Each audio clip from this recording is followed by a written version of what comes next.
ঠাইখনৰ নাম গৌৰীপুৰ ইলেক্ট্ৰিচিটি বোৰ্ডৰ সন্মুখত আৰু কি আমাৰ নতুনকৈ ৱাৰ্ড নাম্বাৰ 4। তো কথা হ'ল এইটো দোকানৰ পৰা আমি মোটামুটি ইয়াৰ আগতো বিস্কুট লৈছিলোঁ। বিস্কুট লোৱাতে বিস্কুটবিলাক এক্সপাইৰী ডেট।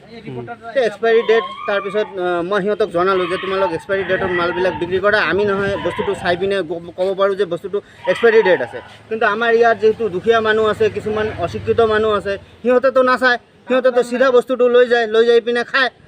তাৰপিছত কালি কি হৈছে, কালি আমি মাংস বনাইছোঁ, ইয়াৰ পৰা মছলা লৈছোঁ।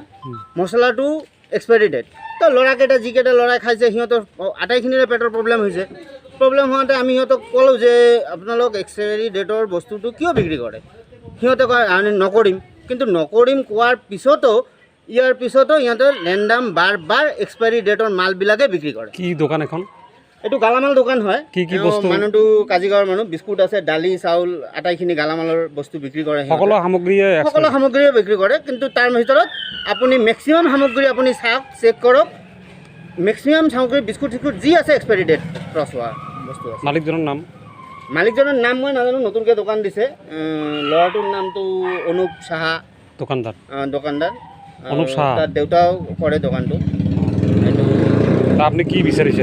আমি বিচাৰোঁ এইটোৰ এটা বিহিত ব্যৱস্থা হ'ব লাগে। এক্সপাইৰী বস্তু যেন বিক্ৰী নকৰে, সেইটো কাৰণে আপোনালোক যি এটা বিহিত ব্যৱস্থা গ্ৰহণ কৰিব লাগে।